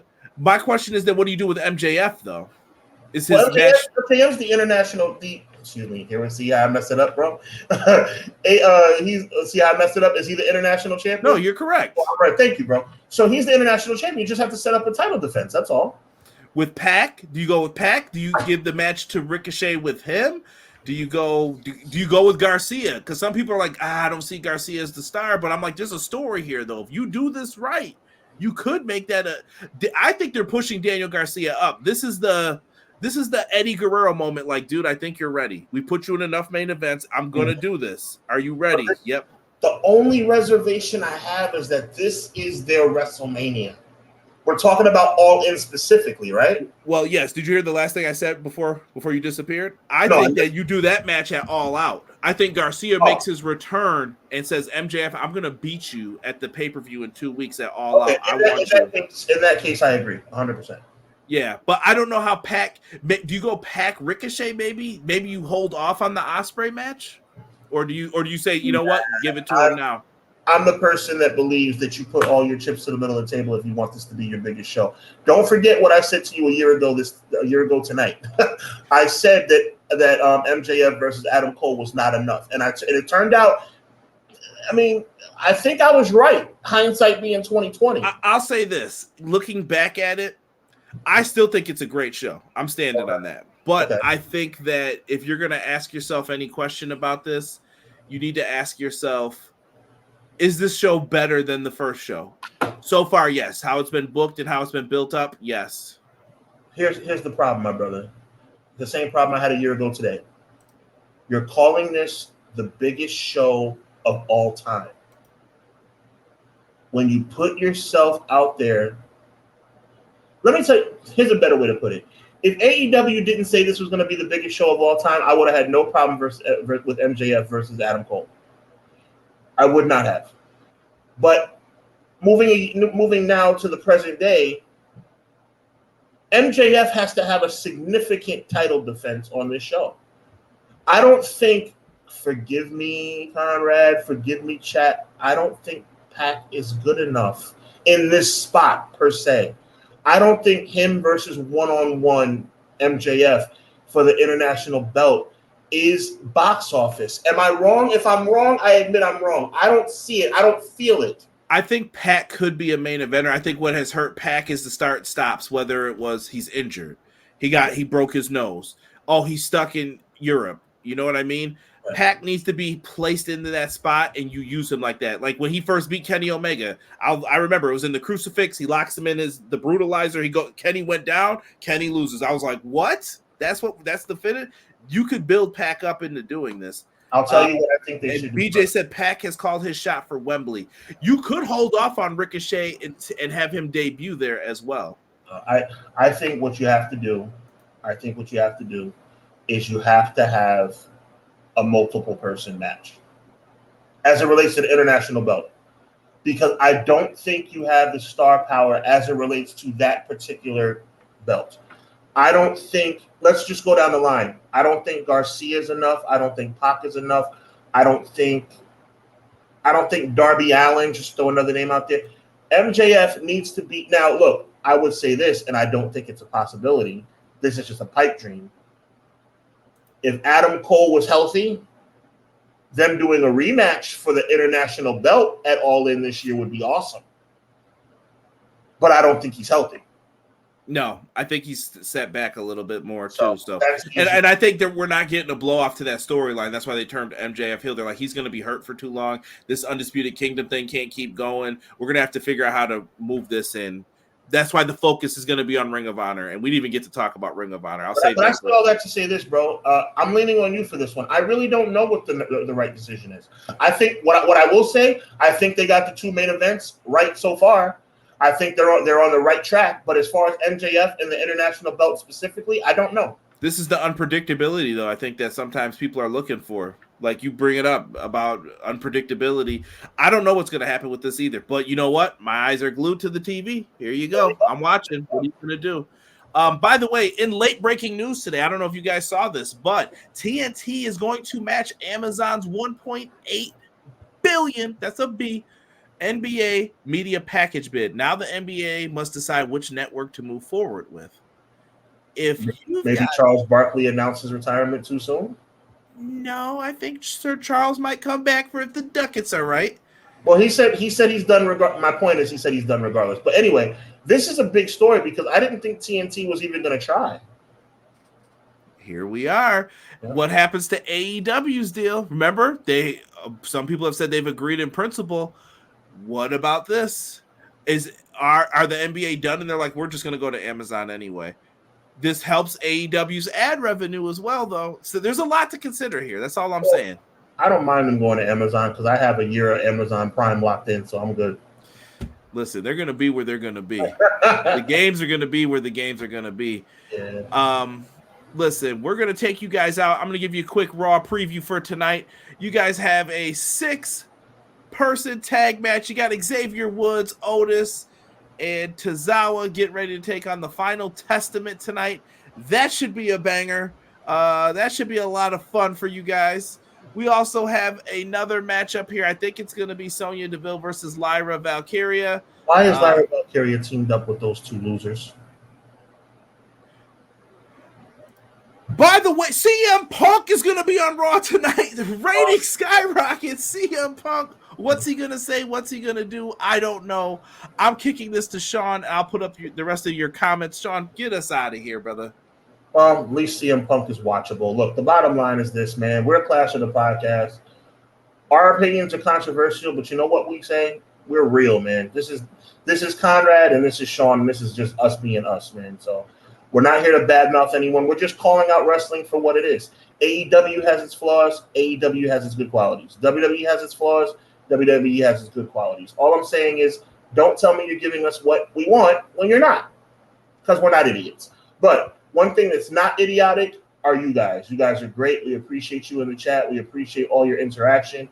It means the world to us. Make sure a couple of programming notes this coming Wednesday night, 10 p.m. right here on the Everything Pro Wrestling channel.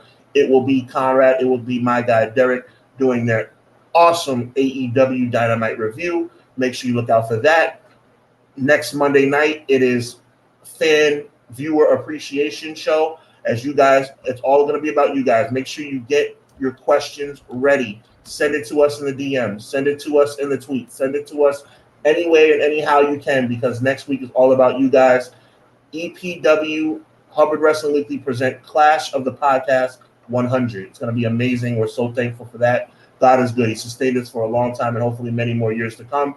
And next Thursday night, not this Thursday, but the following Thursday, August 1st, make sure you guys are ready, as myself, Conrad, and Jesse from Pro Wrestling Shoot are going to bring you the ultimate WWE debate. Everything we talk about here, we're bringing it over to the Hubbard Wrestling Weekly channel on Thursday night, August 1st, 2024, 8:35 p.m. Eastern.